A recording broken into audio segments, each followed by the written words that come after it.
투데이 초대석 이어갑니다. 이 시간에는 어제 개막했죠. 대한민국 지방시대 엑스포가 열리는 울산으로 가봅니다. 이재명 정부의 핵심 국정 목표인 지방시대 구현을 향한 의지를 집약한 이번 행사, 여러 면에서 큰 관심을 받고 있습니다. 지방시대 김병수 위원장도 울산에 머물며 현장을 진두지휘하고 있는데요. 자, 울산 연결해서 자세한 이야기 나눠봅니다. 위원장님 나와 계시죠? 예, 반갑습니다. 네, 반갑습니다. 또 뵙네요. 네. 네, 어제 개막한 지방시대 엑스포가 이틀째를 맞았습니다. 예. 먼저 정확히 어떤 행사인지 청취자분들에게 간략히 설명 부탁합니다. 지방시대 엑스포라고 하면 조금 낯설 수 있는데요. 예. 그 전부터 해왔던 게 이제 균형발전 박람회 예. 또는 주민자치 박람회, 또는 지방 혁신 박람회 이런 지방 살리기, 균형발전, 주민자치, 지방분권 관련된 행사들이 몇 개가 있었거든요. 그걸 예. 지난 정부에서 이렇게 또 통폐합을 해놨더라고요. 예. 그래서 이름을 지방시대 엑스포로 해놓고 일단 행사 자체는 국내에서 개최되는 최대의 정책 박람회다. 총 47개 기관이 참여하고요. 예. 그리고 울산에서 어제부터 내일까지 2박 3일간 진행이 됩니다.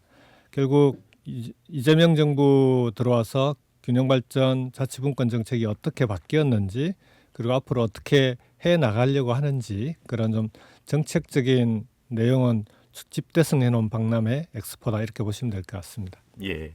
이 흔히 지방시대 엑스포라고 하면 각 지자체가 부스를 만들어 놓고 홍보하는 일반적인 전시 행사라는 인상이 강했습니다. 예. 이 특별하다는 느낌은 받지 못했는데요. 네.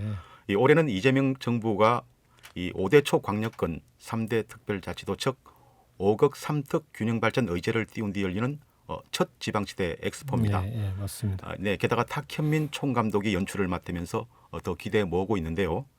기존 엑스포와 비교했을 때 어떤 점에서 차별화했는지 말해주시죠.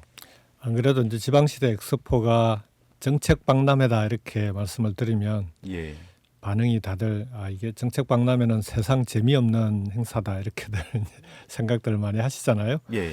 그래서 이게 이제 원래 행사 자체는 이미 지난 정부 때 뭐 장소를 어디로 할지 시기나 이런 게 거의 다 정해져 있더라고요. 예. 그래서 이제 정책적인 내용은 5극 3특이라고 하는 이번 정부의 균형발전, 균형성장 정책을 중심으로 저희들이 이제 채워 나갈 수가 있는데, 문제는 박람회에 오신 분들이 재미가 없으면, 예. 흥미거리, 즐길거리가 없으면 이게 어찌 보면은 일종의 엑스포 박람회가 좀 이 주민들에게 관심을 끌기가 쉽지 않잖아요. 그럼 예. 기껏 준비해 놓고 말씀하신 대로 부스 몇 개 보여주고 마는 이런 행사로 끝날 것 같아서, 그래서 이제 탁현민 감독에게 부탁을 드렸던 겁니다.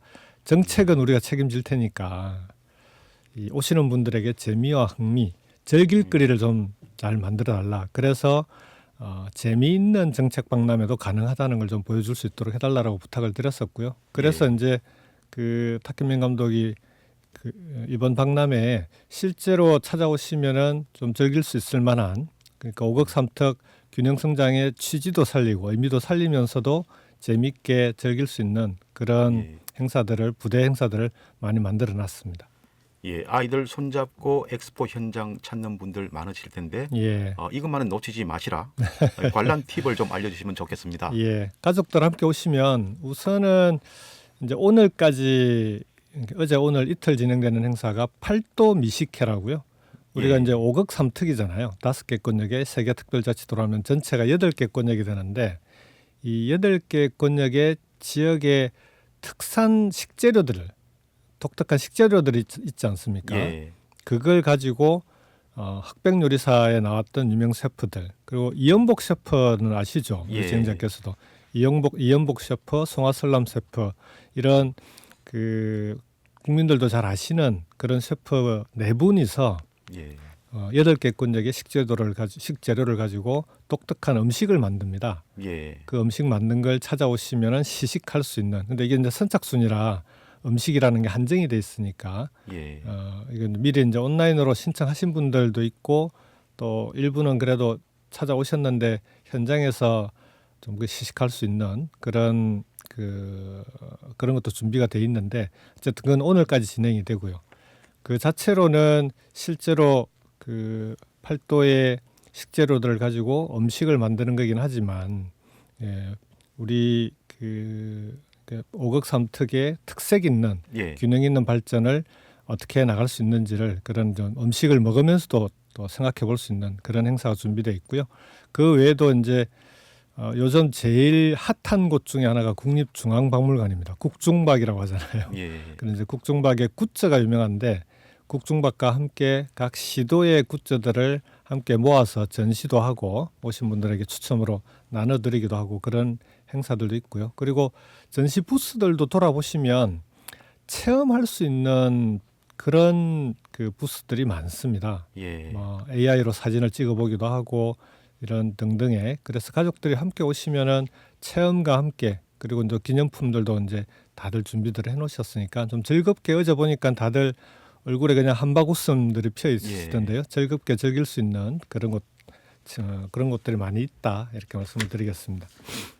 이번 엑스포를 통해 국민께 꼭 전하고 싶은 이 핵심적인 메시지를 꼽는다면요. 예.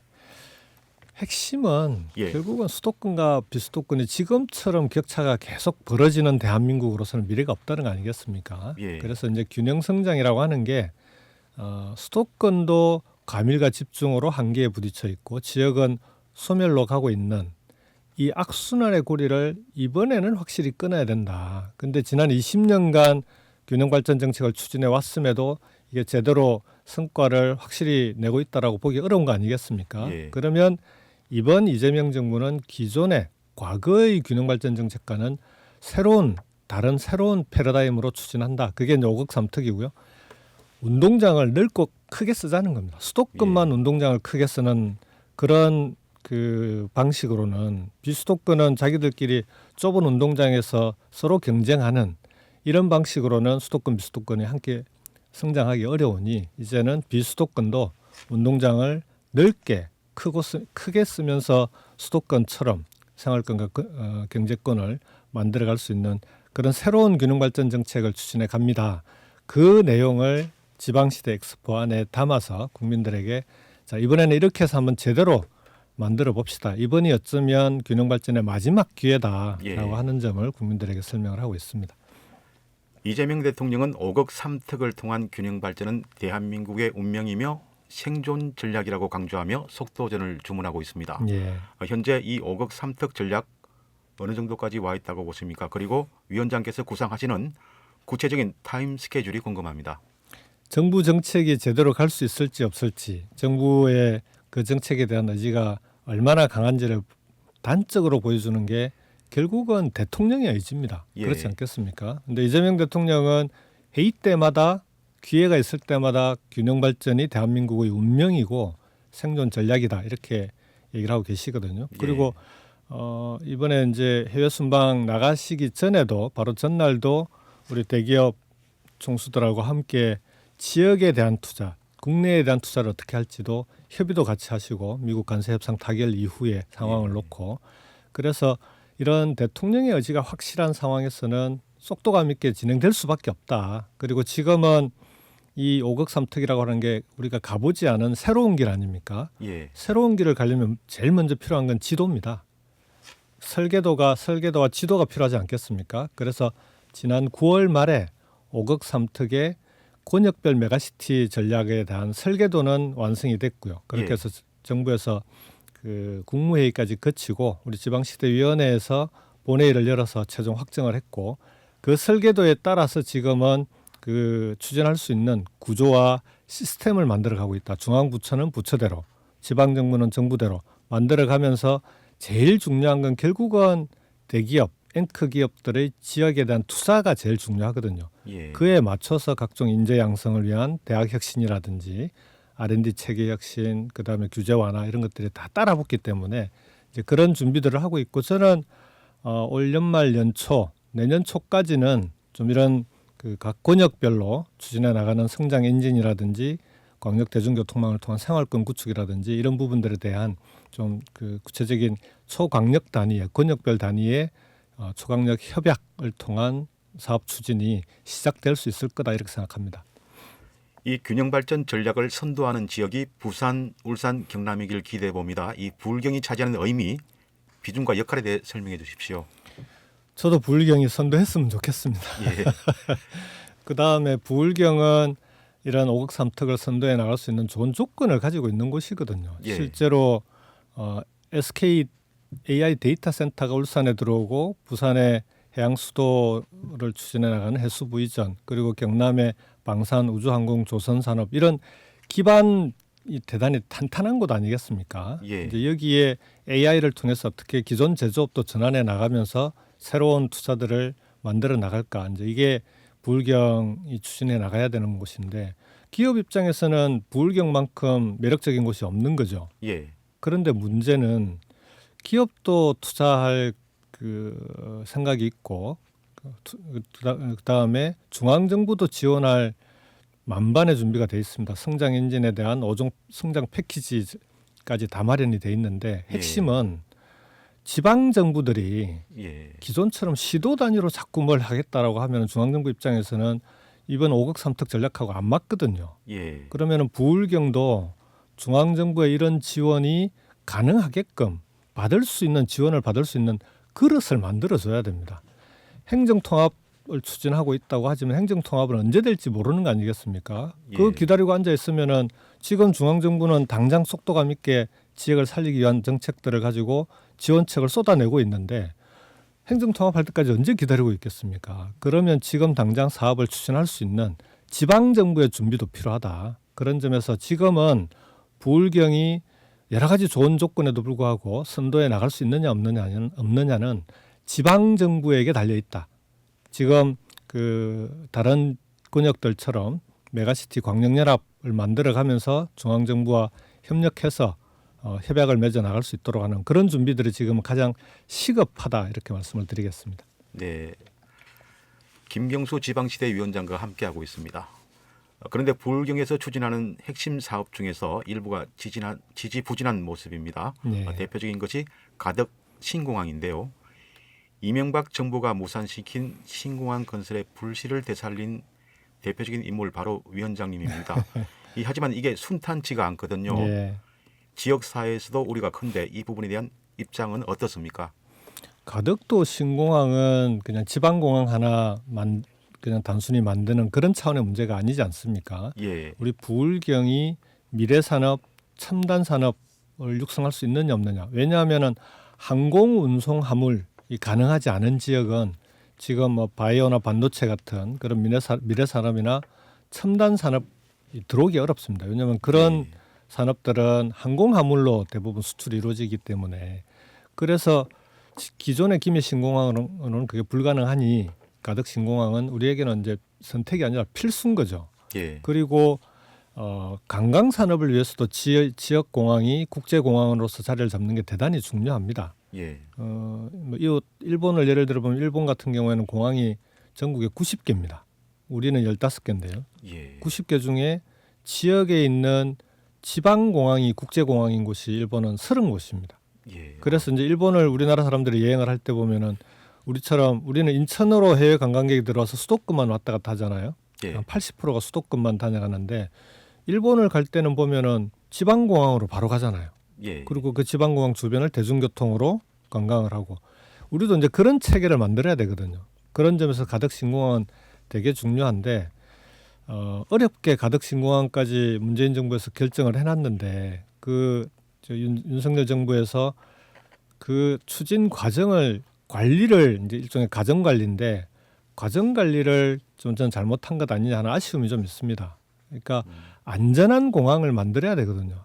우리가 공항을 만들 때 김해공항을 가덕 신공항을 돌렸던 제일 큰 이유가 김해공항이 안전하지 않기 때문이었던 건데, 예. 새로 만드는 공항은 당연히 안전한 공항을 만들어야 되는데, 그 과정에 이슈가 있고 여러 가지 쟁점이 있으면 그런 걸 빨리빨리 풀어나가는 게 정부의 능력입니다. 중앙정부의 능력이고 지방정부의 능력인데, 그런 점에서 아쉬움이 있었고요. 저는 가덕 신공항은 이재명 정부에서 그런 문제들을 하나하나 차근차근 제대로 풀어서 정말 안전하고 꼭 필요한 부울경의 관문공항을 만들어 나갈 것이다, 이렇게 말씀드리겠습니다. 네, 잘 알겠습니다. 이 K방산과 원자력 산업을 위한 제2 창원 국가 산단 조성 사업도 현재 국가 지역 전략 사업 대상자 선정이 보류되고 재심의를 앞두고 있다고 합니다. 사업이 무산되는 건 아닌지 경남도민들 걱정이 큽니다. 예. 사업 추진 상황과 도민 우려에 대해 명쾌하게 정리를 좀 해주시면 좋겠습니다. 제2창원국가 산단은 반드시 필요한 산단이죠. 우리가 이제 지금 기존의 창원국가 산단이 포화 상태 아닙니까? 예. 물론 스마트 산단으로 전환 이후에 매출이 42조에서 62조까지 늘어나는 그런 이제 눈부신 발전을 하고 있는데 이것만으로는 부족하거든요. 그래서 제2국가 산단은 반드시 필요한데 문제는 앞에 가덕도 신공항과 비슷합니다. 예. 국책 사업을 추진할 때는 국책 사업을 추진해 나가는 지방 정부와 중앙 정부의 호흡이 중요하고 지방 정부 입장에서는 그걸 제대로 잘 준비를 해야 됩니다. 신청 과정에 갑자기 심의 과정에서 지금처럼 폐광산이 갑자기 불거져 나와서 안전 문제가 생긴다든지 또는 추진 과정에서 좀 불미스러운 여러 가지 정치적인 사건이 개입된다든지 이런 게 저는 지방 정부의 능력과 관련된 거 아니냐. 예. 그래서 지방 정부가 정말 국책 사업을 중앙 정부와 함께 추진해 나갈 때는 이런 데 대한 면밀한 준비, 면밀한 조사 그리고 꼼꼼하게 잘 준비해서 추진해야 속도감 있게 추진할 수 있다. 그래서 그런 점에서 제2창원국가산단은 반드시 필요한 산단이고 이번 정부에서 저는 반드시 추진될 거라고 봅니다. 지금도 이제 보완해서 신청을 했다고 알고 있는데요. 그런 그 신청 과정이 비록 지금까지는 여러 가지 부족한 점이 있었지만 지금 하고 있는 건 제대로 지방 정부에서 좀 능력을 발휘해 주기를 그렇게 기대합니다. 결국 균형 발전을 위한 관건은 지역으로의 투자일 텐데요. 이 투자를 이끌어낼 만한 파격적인 유인책 없이는 어려운 일 아니겠습니까? 또한 지역에서 우수 인재를 양성하는 데도 시간이 오래 걸리고요. 투자와 인재 양성, 어떤 지원 방안은 무엇인지 궁금합니다. 예, 지역으로의 투자라고 할 때는 중앙정부의 투자도 있지만 가장 핵심적인 관건은 결국 미래산업, 첨단산업 기업들의 투자입니다. 예. 그래야 청년들이 지역에서 갈 만한 일자리가 많아지는 거 아니겠습니까? 예. 지금 지역에서 청년들이 빠져나가는 것이 가장 큰 문제인데 수도권으로 청년들이 빠져나가는 제일 큰 이유가 결국 일자리 때문이거든요. 근데 지역에서는 보면은 사업하시는 분들이 지역에서 사람 구하기 어렵다고 하고 이런 미스매치가 있는데 결국 기존의 일자리들을 어떻게 하면 청년들이 갈 만한 일자리로 만들 것인가. 여기는 AI 투자를 통해서 실제 기존 제조업 공장들도 AI로 전환된 청년들이 갈 만한 일자리로 만들어져야 되고 예. 또 새로운 투자들을 통해서 청년들이 볼 때 우리 지역에서 그 정주하고 떠나지 않아도 내가 갈 만한 일자리들이 자꾸 많이 늘어난다라고 하는 신뢰가 반드시 필요합니다. 근데 그런 기업들이 투자를 하려면 그 기업들하고 만나서 얘기를 해보면은 왜 지방에 투자를 안 합니까 하고 그동안 물어보면 방금 진행자께서 말씀하신 대로 사람, 인재 문제입니다. 예. 수도권이 아니면 미래산업, 첨단산업, 특히 바이오나 반도체 같은 그런 미래산업에 투자를 했을 때 필요한 석박사급의 그 연구 인력, 그 다음에 그런 인재들을 구하기가 어렵습니다라고 얘기하거든요. 예. 그럼 결국은 지역에서도 그런 인재들을 얼마든지 기업들이 뽑아 쓸 수 있도록 인재를 충분히 양성하는 게 이제 핵심인 거죠. 그래서 이번 정부에서 균형 발전 정책 중에 핵심 정책 하나가 서울대 10개 만들기, 라이저 사업 재구조화 같은 지방의 대학을 어떻게 하면은 수준을 대폭 올려서 예. 기업들이 볼 때 지역에서도 우리가 필요로 하는 인재들이 정말 많이 배출되고 있구나 하는 그렇게 해서 지역에도 그러면 투자해봐야지 하는 생각이 들 수 있도록 해야 되거든요. 그래서 저는 전략 산업을 중심으로 관련 분야를 집중적으로 지역에 있는 대학을 지원하는 그런 방식의 서울대 10개 만들기를 통해서 예. 저는 이런 인재 양성 문제도 해결을 하고요. 여기에 R&D 그다음에 규제 완화를 아예 초광역 단위로 메가 특구 형식의 규제 완화, 정부의 지원, 국민성장펀드 150조까지 이렇게 붙여서 5종 패키지로 지원하겠다라고 지금 하고 있고 여기에 대해서 기업들도 좋은 반응을 보이고 있습니다. 그래서 조만간 크고 작은 성과들이 기업들의 투자가 좀 이루어질 거다 이렇게 생각을 합니다. 예. 부울경 해양 수도권 조성의 핵심 부처인 전재수 해수부 장관의 부산시장 출마 그리고 김경수 위원장에 대해서도 내년 지방선거 출마를 점치는 전망이 많습니다. 두 분이 해수부 장관과 지방시대 위원장 자리를 비우게 되면 균형발전 전략의 추진 동력이 떨어진 거 아니냐 걱정하는 분들도 많습니다. 예. 이 부분에 대한 생각은 어떠신지요? 너무 앞서 나간 이야기 아니겠습니까? 예, 저도 그렇고 전재수 해수부 장관도 그렇고 아직 취임한 지 반년도 안 됐습니다. 예, 지금은 뭐 우리 지방시대위원회의 5급 3특 전략도 그렇고 전재수 장관이 추진하고 있는 해수부 이전 등 한창 이 사업 정책들이 뿌리를 제대로 내릴 수 있도록 만드는 데 집중해야 되는 시기입니다. 그렇게 해서 다음에 어떤 상황이 되더라도 되돌릴 수 없을 정도로 확실하게 방향을 잡아놓는 게 지금은 가장 중요하고요. 그리고 뭐 부울경의 상황은 그 진행자께서도 잘 아시겠지만 이런 그 해수부 이전이나 지역 균형 발전이 부울경 발전에도 되게 중요한 과제들 아니겠습니까? 예, 그렇죠. 그 성과들을 가지고 부울경 주민들에게 그 이후에 어떻게 나갈 건지 하는 그런 정치적 전망은 그때 가서 상의할 문제다 이렇게 생각합니다. 네, 투데이 초대석 오늘은 대한민국 지방시대 엑스포가 열리고 있는 울산을 이원으로 연결해 김경수 지방시대 위원장 만나봤습니다. 정부가 추진하는 5급 3특의 비전 그리고 지방시대 청사진을 만나볼 수 있는 자리니까요. 많이들 찾아보시면 좋겠습니다. 오늘 바쁘신 와중에 시간 내주셔서 고맙습니다. 예, 고맙습니다. 네, 감사합니다.